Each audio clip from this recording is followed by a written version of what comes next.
Recording has started. Okay. So our lesson for this afternoon, this morning rather, is the art in emerging Europe. Ayan. These are the parang mga dulong part na ng lesson ng course. So let's discuss this. Okay, so table of contents, we will talk about Renaissance and Mannerism, Baroque and Rococo art, Fine Arts, Impressionism, Symbolism, and Art Nouveau, Fauvism, and Cubism, and Dadaism. Okay, so let's begin with the Renaissance. Last time we talked about the art in early civilization at nagtapos tayo sa Pilipinas, yung sining sa Pilipinas.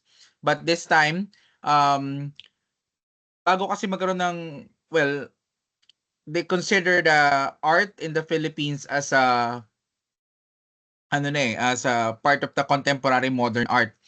Pero after the early civilization, ang nag-emerge na may records ng mga paintings or mga artworks is the European countries. And it begins with Renaissance period. Ayan. Kaya tandaan nyo lahat ng nangyayaring art, lahat ng nangyayaring mga movement, mga art movements, sabay-sabayan halos kahit saan sa mundo, no? Kahit saan sa mundo. It's such that yung European country, yung Europa lang, sila yung may kakayanang nakapag-record ng kanilang mga gawa. Kaya sila lang yung sila lang rin yung sabihin natin na napapag-aralan natin kasi sila lang yung nakagawa ng recordings, no, yung mga written records. So now, let's begin with Renaissance. So Renaissance art is the painting, sculpture, and decorative art of the period of European history known as the Renaissance, no, which emerged as a distinct style in Italy in about 1400 after death, no, AD, in parallel with developments which occurred in philosophy, literature, music, science, and technology. So, Renaissance art are composed of paintings, sculptures, and decorative art. When we say decorative art, it's more on the interior and exterior structures ng mga building. Excuse me. Sorry, B. Okay. So again, Renaissance art are composed of paintings, sculptures, and decorative arts. These decorative arts compose of the interior designs as well as the exterior exterior decorative art, yung mga pillars, no, yung mga poste na nauso sa mga ekstruktura sa Europa. And syempre, in parallel with developments, hindi lang yung art yung nag-develop during the Renaissance period o sa Europa, maski yung philosophy, literature, and music, science, and technology are all happening at the same time. And famous artists of this time is Leonardo da Vinci. Ayan, he lived during 1452 to 1519. Yung kanyang mga artworks are composed of drawings, tempera, oil painting, and sculpture. We also have Filippo Lippi, Filipino Lippi. Ayan, it's a fresco and oil painting. Isang fresco and oil painter. And Michelangelo, which is sculpture in marble, fresco, and tempera. Okay, so yan sila yung mga famous artists during this time. Now, yung sorry. So yan yung Renaissance period, no? Sila yung mga famous artists. Another is the Mannerism. It's a style.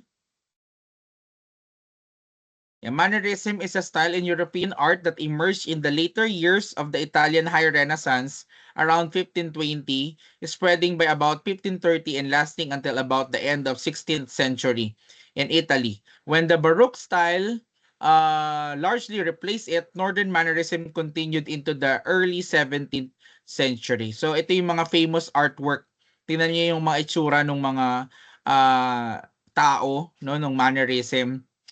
Ayan, Madonna with the long neck, done by Parmigianino, and then Russo's Dead Christ with angels, created by or painted by Russo Florentino, and Pontormo's Deposition by Jacopo Pontormo. Ayan. Pag napansin ninyo, yung mannerism is more of mga yung style niya ay mga mukha ng tao, no? It portrays images of human, but these are mga mas pina-OA na ano, parang ang term na pina-OA pangit yung term na pina-OA eh. Kumbaga parang ano ba yung tawag doon? Yung expression ng mukha ng tao ay yun ang pinagtutuunan, no, ng pansin.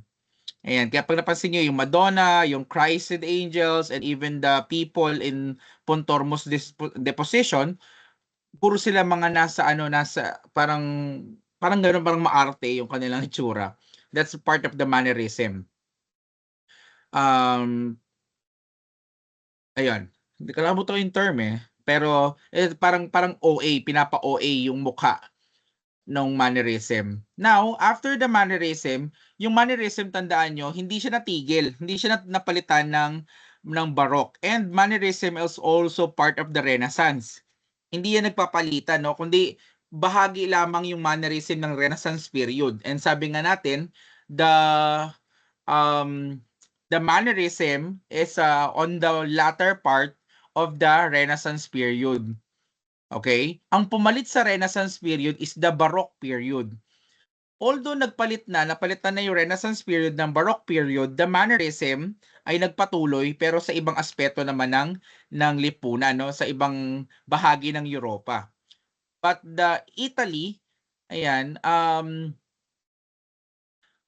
yung napalitan yung sa Italy napalitan yung Renaissance period ng Baroque period. So Baroque art or Baroque art, yung iba tawag is Baroque, yung iba naman Baroque.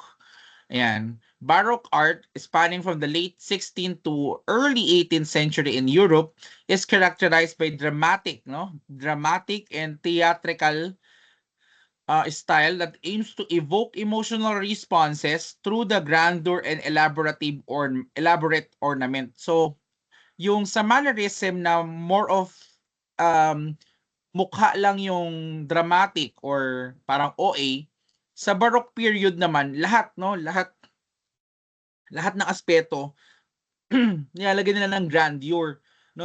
Naging prominent yung mga mamahalin na mga kulay katulad ng gold, yan, mga diamonds, mga ganon. Baroque art is meron siyang aspeto ng painting, pero Baroque art are more of ornaments or more of sculpture and interior design. Yun yung kaibahan niya sa Renaissance period or sa mannerism. Yung aim ng Baroque art is to evoke emotional responses yan through grandeur and elaborate ornament. Mga grabe yung disenyo at detalye ng mga ornaments. Yan, it is known for dynamic compositions, intense emotions. Yan, chiaroscuro, yung chiaroscuro na-discuss, hindi ko alam kung na-discuss na sa inyo to, but chiaroscuro is they are drawing doon sa mga brown canvases. These brown canvases are papers. Minsan naman they are ginupit, or sorry, not ginupit, nanggaling sa katawan ng puno, yung parang manipis, tin sheet siya ng tin sheet of wood yung ginagamit na canvas sa chiaroscuro. Kaya siya chiaroscuro because chiaro, chia means chalk, and then roscuro means charcoal, no, yung yan. So yung pagdo-drawing sa kanya, dalawa lang yung ginagamit sa chalk and charcoal yung ginagamit. And then ang kanyang canvas ay kulay brown. Yan. Kung napansin niyo, pag nagpiprint tayo, 'di ba yung papel natin kulay puti, pero hindi tayo gumagamit ng kulay puti na pintura. Sa chiaroscuro, gumagamit sila ng kulay puti na chalk dahil yung kanilang canvas ay hindi kulay puti kundi kulay brown. Yun yung katangian ng chiaroscuro. And of course, rich colors o yung mga matitingkad o kaya ay mga mapupula na mga kulay. Artists depicted religious, portrait, and mythological subjects with focus on movement, energy, and realism. No, yung mukhang katotohanan, makatotohanan yung kanilang mga painting, and emphasizing emotion, drama, and grandeur, yung grabing detalye na tinatawag. Baroque art is a significant and influential era in the Western art history. Napakahalaga niya kasi pag tinignan natin ng maigi, yung paggamit ng mga kulay, paggamit ng uling at ng chalk, halos nagsimula sa Baroque period. Pero sumikat lang siya nung time ng Baroque period, nagamit siya na nagamit. Pero chalk and charcoal, yung chiaroscuro, nag-emerge na siya Renaissance period pa lamang o yung mga naunang panahon pa lamang.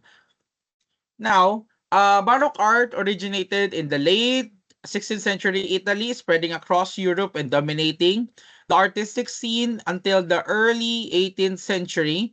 The term Baroque likely derived from the Portuguese Barroco, originally used derogatorily to describe the ornate or exaggerated style of the art.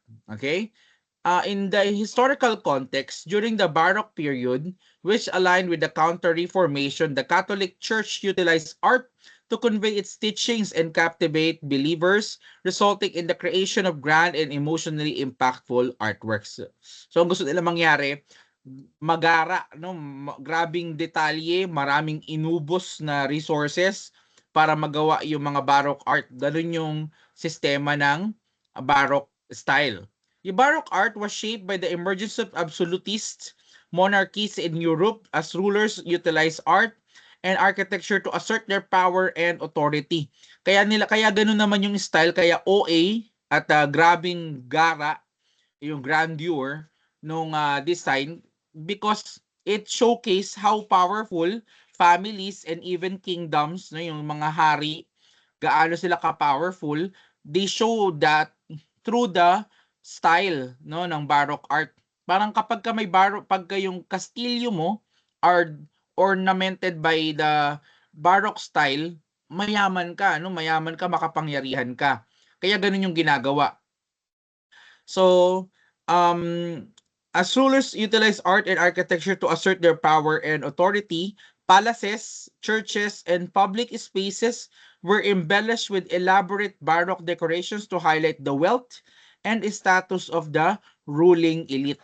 So ganun, pinapakita nila na makapangyarihan sila, marami silang pera through the grandeur, grabing gara, mayaman, at grabing detalye na klase ng mga artwork, no?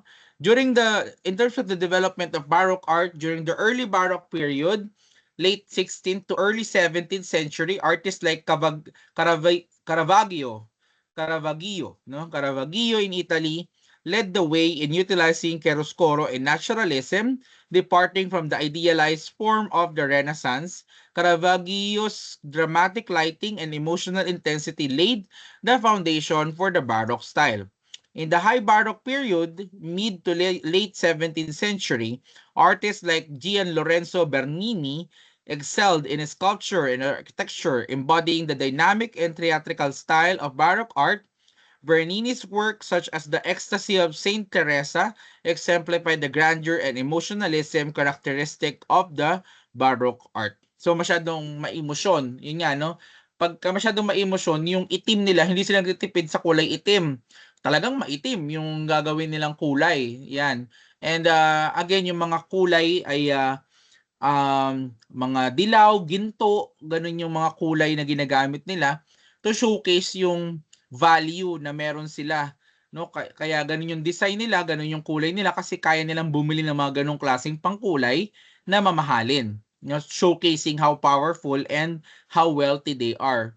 During the late Baroque period, artists such as Peter Paul Rubens and Diego Velázquez further delved into themes of movement, emotion, and realism. The style evolved to become more ornate and decorative, laying the groundwork for the development of Rococo art in the subsequent century. So, in the late part of the Baroque period, no, they are shifting to Rococo art na tinatawag, at ang mga gumagawa niyan, ang nagpasimula niyan sila Peter Paul Rubens and Diego Velázquez.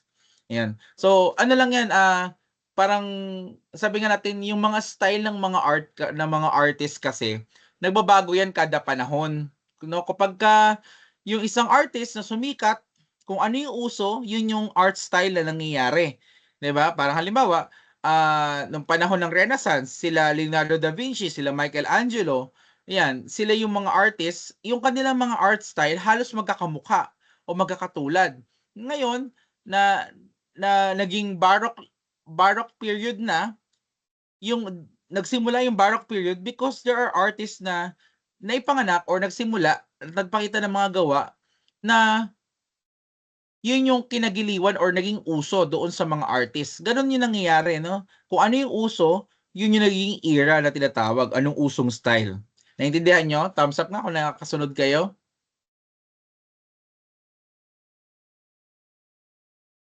Yeah, thank you. All right. So, next. Ayan, these are the examples of the Baroque art. Pag tinignan niyo na maigi, na yung colors are very rich in colors. Pag sinabing rich in colors, dalawa yan, mayaman at makulay, no, yung ginagamit. Pero yung kulay kasi is more of red and yellowish yung kanyang concept because of the drama, no? Yung drama na hinahabol, gustong ma-achieve ng artist. And then, tingnan nyo yung The Calling of Saint Matthew. Yan. Ang gumawa nito is si Michelangelo Merisi di Caravaggio. Yan yung si Caravaggio na tinatawag natin. Kasi niya yung black na ginagamit niya, black na black talaga, hindi siya matipid sa kulay. In terms of the details, nakita niyo na masyadong detalyado. You can see that through the work of Bernini, the Apollo and Daphne. Yung design, grabe yung detalye, no? Akala mo talaga akala mo hindi yung pagkaukit ay alam mo totoong tao na tumigas na lang, 'di ba? And of course, the Peter Paul Rubens, The Garden of Love, mapapansin niyo more on yellow, silver, yung kanilang ginagamit na kulay, yung ginagamit ni Peter Paul Rubens, showcasing yung wealth and power nung panahon na 'yan. Now, after the Baroque art, we have the Rococo art originating in the 18th century. France and spreading across Europe is characterized by its ornate and decorative nature. It embodies lightness, elegance, and playful charm, contrasting the grandeur of Baroque art. Yung Rococo art is much simpler compared sa Baroque art. May lightness, pero may elegance and playful charm. No? Medyo light yung kanyang kulay, hindi katulad ng Baroque art na maitim, dark yung color.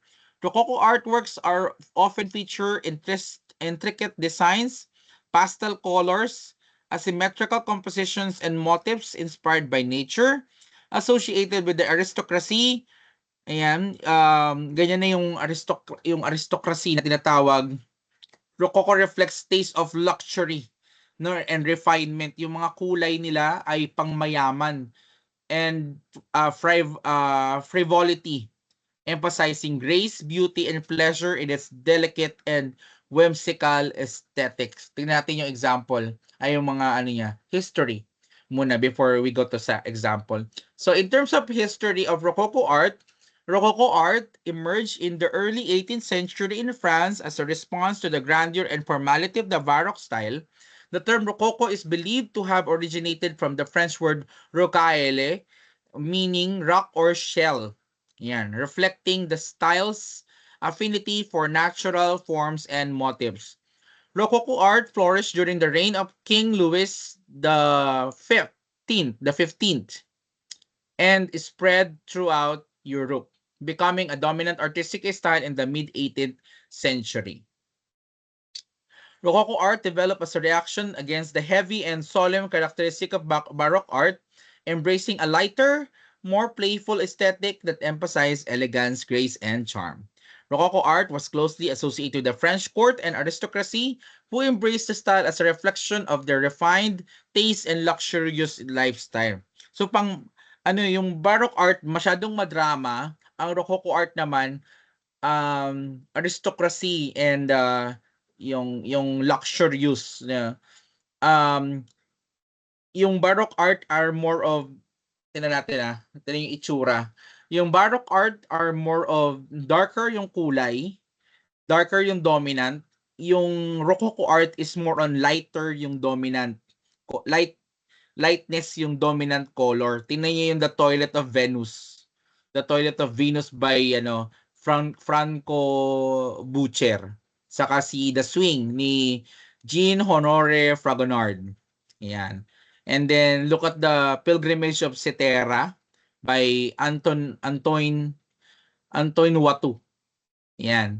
Pansinin niyo no, light yung color niya unlike the Baroque art kasi nga the Baroque art are more of darker yung color and more on drama.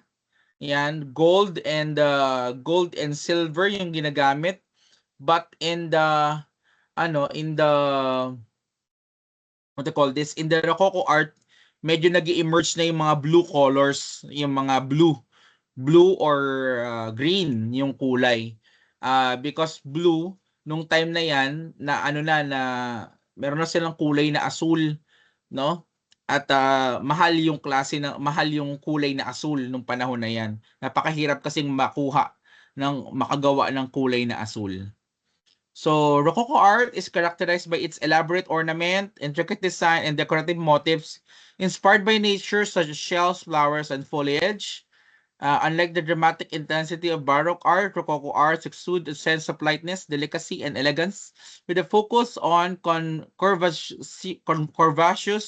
forms and flowing lines. Ayan. Puro pala flowing lines yung Rococo art. And Rococo painting and decorative arts often feature a soft and delicate color palette, including shades of pink, blue, green, and lavender. And palapasin nyo yung blue and lavender, mga pangmayaman yan, luxurious colors yung tawag dyan. They are different from the gold and silvers nung Baroque art. Kasi nung Baroque art, ang nakapagsabi na mayaman ka are gold and silvers. But during the Rococo art, luxury are being portrayed by the colors of blue and lavender or purple. So it enhances the overall sweetness and charm of the style. Ayan. Okay pa kayo? Thumbs up nga kung nandyan pa ba kayo.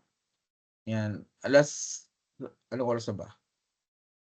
11:41 pa lang. Don't you worry. Okay? Thank you. So fine art. Punta naman tayo sa fine arts, no? Fine arts, the term fine art refers to an art form practiced mainly for its aesthetic value.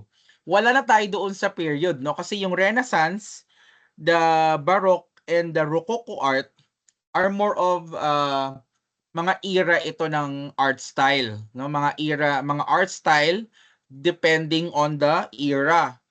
Ngayon, after the Rococo, nagkaroon na ng term na tinatawag na fine art. The term fine art refers to an art form practiced mainly for its aesthetic value and its beauty, no? For art's sake na tinatawag, rather than its functional value.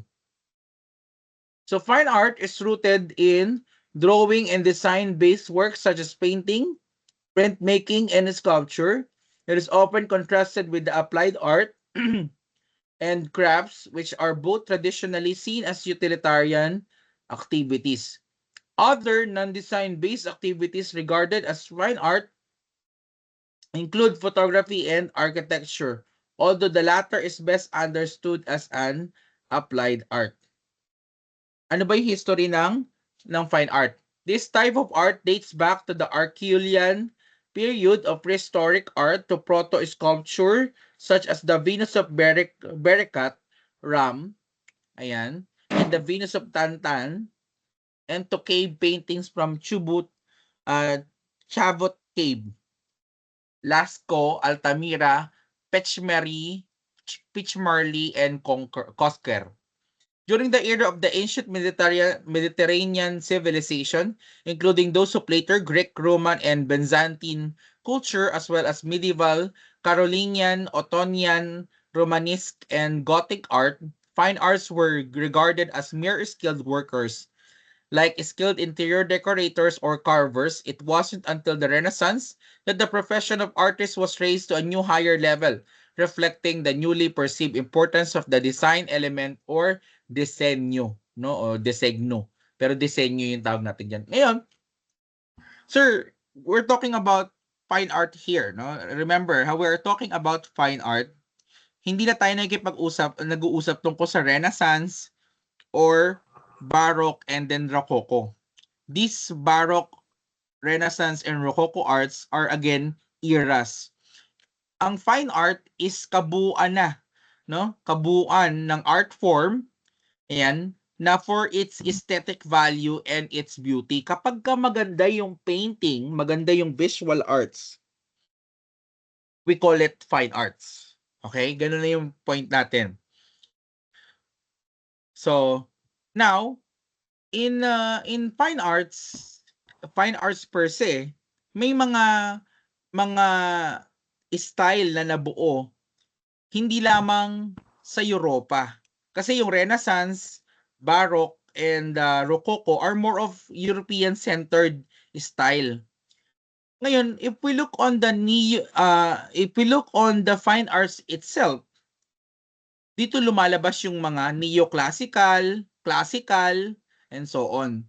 So, tandaan nyo, magkakaiba yan. Kasi yung neoclassical o yung fine art, nangyayari na to worldwide, globally. No, mapa Europa, mapa Mediterranean, Ottonian, yan, hindi nga lang kasama yung Asia, no, yung Asian part, pero tandaan niyo na yung yung Mediterranean part ay part pa rin ng Asia. It's such that kapag ka Asian art kasi ang mas dinidefine niyan ay China, itong Southeast Asia and Japan. Yan. Yan yung mga Asian art. So, yung mga art galing sa iba't ibang bahagi ng mundo, they considered as the fine art. Basta for aesthetic purpose. Naintindihan ninyo? Thumbs up nga kung naintindihan ninyo. Fine art is for the aesthetic purpose. No matter where it came from, galing pa yan ng Amerika, galing pa yan ng Europa, galing pa sa iba pang bansa. Okay? So now, under the fine arts, we have what we call the neoclassical or neoclassicism. In the 1700s, kasabay ng 1700, ano yan? Part of it is Renaissance, part of it is Baroque period sa Europa. But in the 1700s, archaeological discoveries in Greece and Rome, yan, yung Baroque period kasi nangyari sa Italy. So ito naman, Greece and Rome revive interest in the study of classical art and literature. More of heroic mural themes in classical history were used to inspire the causes of French Revolution. Calm, serious subjects presented with simple lines and sense of order and purpose.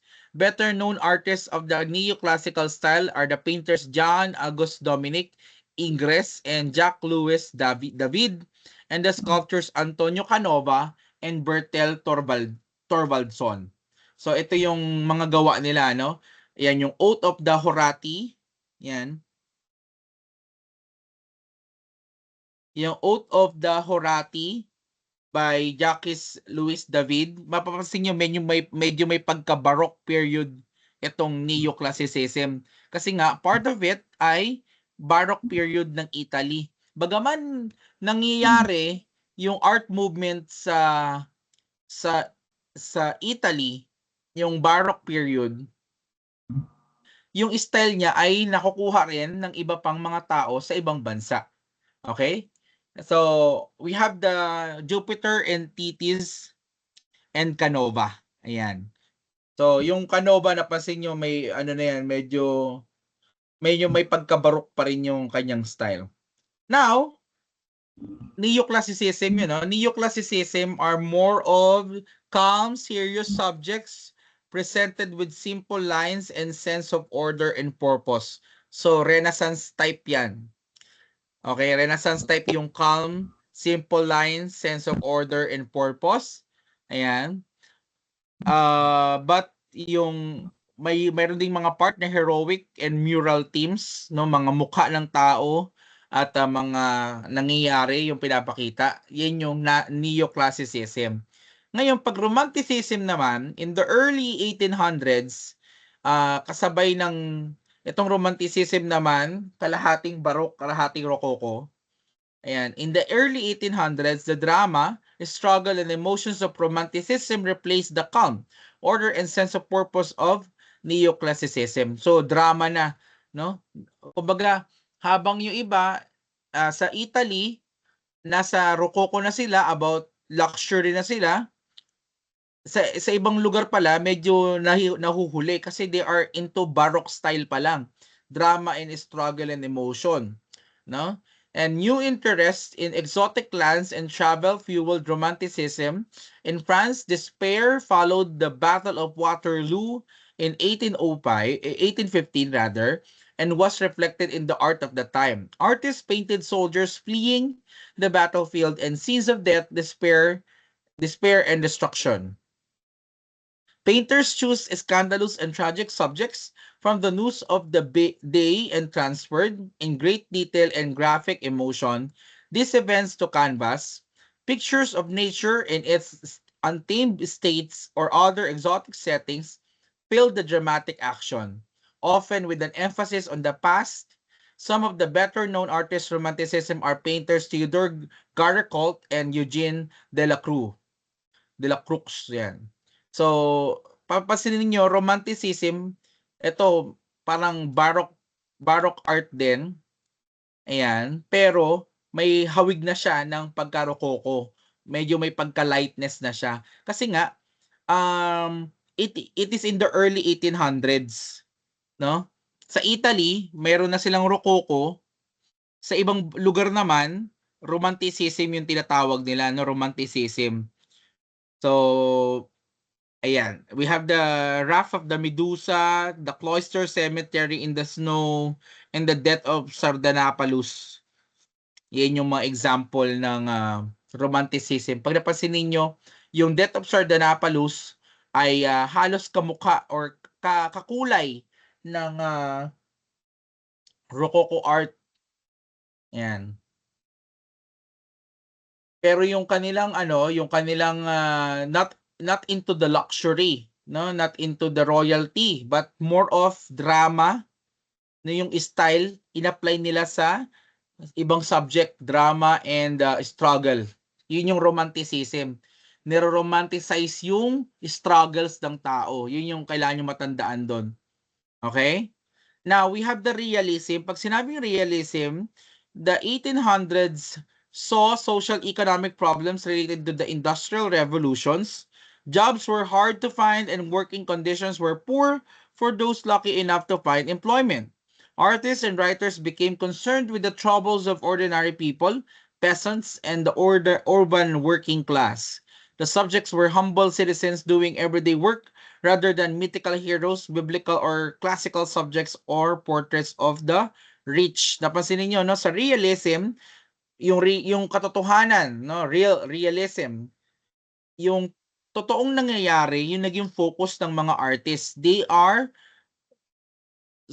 using subject of about citizens doing everyday work and not mythical heroes, no? Yung mga tao na ordinary people, peasants, and urban working class yung subject during this period.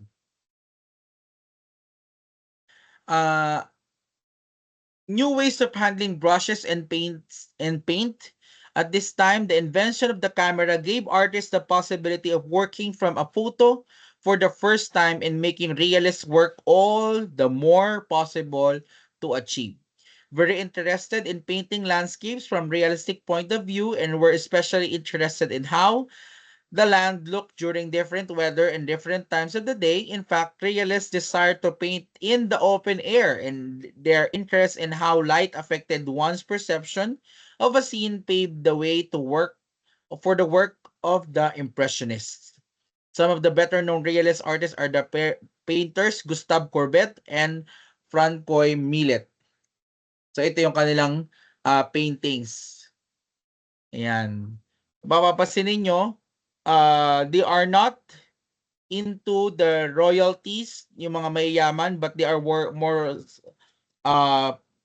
into ordinary people, peasants, and urban workers yung subject ng realism. Kaya siya naging realism kasi yung katotohanang nangyayari, yun yung nagiging subject ng realism. Unlike sa mga nauna.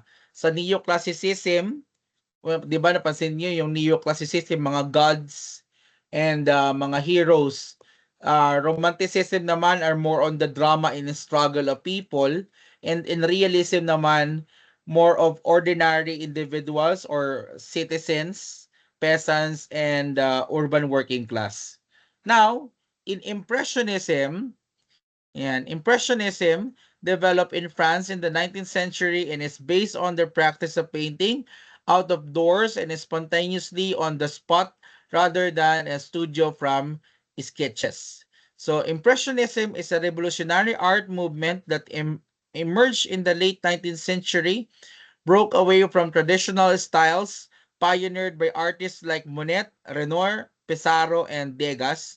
It focused on capturing the fleeting effects of light and color in everyday scenes like landscapes, cityscapes, and even leisure activities. Their paintings with loose brushstrokes and vibrant hues aim to record a truthful impression of the moment rather than idealized forms. Ayan. This focus on light and contemporary life was a radical departure from the historical, biblical, and allegorical subjects favored at the time. By prioritizing personal expression and the study of capturing a scene essence, Impressionism paved the way of modern art. So, ito ang Impressionism is a practice of painting out of doors and spontaneously on the spot rather than on a studio from sketches. So yung Impressionism, ang kaibahan lang niya, nasa labas yung painter at kung ano yung makita niya, ipipinta niya. So mabilisan yung painting ng Impressionism. Yun yung kaibahan niya. Kasi itong mga naunang mga art forms, there are more done in a studio, no, sa loob ng bahay. But Impressionism, yung mga painter, nasa labas lang sila at kung ano yung makita nila, yun yung ipipinta nila, no? Kaya nga spontaneously. Yan. So ito yung examples ng expressionism are impressionism. Yan, The Impression of Sunrise by Claude Monet and The Two Women Chatting by the Sea, St. Thomas, ayan, Camille Pissarro, and The Large Batters by Renoir. Yan. Si Pierre Agustin parang namboso no. Ayun no, The Large Batters. But kaya large? Anyway. So ayan yung ano niya, painting niya. Ayan. Ano yan impressionism yan. Nasa labas sila. May nakita siya naliligo, pininta niya, 'di ba? O 'di ba? 'Yon. So ganun, spontaneously. Okay. Neo-impressionism, teka lang, puputulin ko 'to Hanggang ano lang tayo?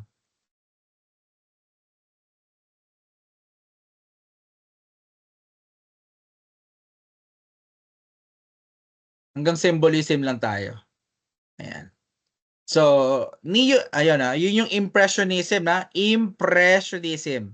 Pag sinabing impressionism, these are based on the practice of painting out of doors, sa labas, and spontaneously. Kung ano yung makita nila, yun yung pipintahin nila. Ang neo-impressionism naman is during the late 19th century French art movement led by Seurat, use tiny dots of color to achieve a scientific approach to light and color. So nauso yung pointillism and divisionism technique contrasted with the looser brushstrokes of Impressionism. It aimed for a harmonious view influenced by science and anarchism. So, ang Neo-Impressionism is more on, nasa labas din, yung painter, spontaneous din, but they use a different handling of brush strokes. Kasi instead of brush strokes, they use tiny dots of color to achieve scientific approach. Parang imagine niyo yung yung pixel, no? Parang pixelation yung ginagawa nila, drawing with pixels. Ganun yung ginagawa ng Neo-Impressionism. Kasi it's more of scientific approach. Na tandaan nyo na nauso na ito, na meron na ritong camera nung time ng Neo-Impressionism during the late 19th century. Meron ng camera. Tapos doon sa camera, meron sila nakita na pixels yung camera, yung parang dots or grains na tinatawag. Ano yun, parang nagi-grainy, parang bigas-bigas doon sa bigas-bigas, grainy. Pag tumingin kayo ng picture, parang may dots. Yun yung naging inspiration ng Neo-Impressionism. Yun yung ginagaya ng Neo-Impressionism.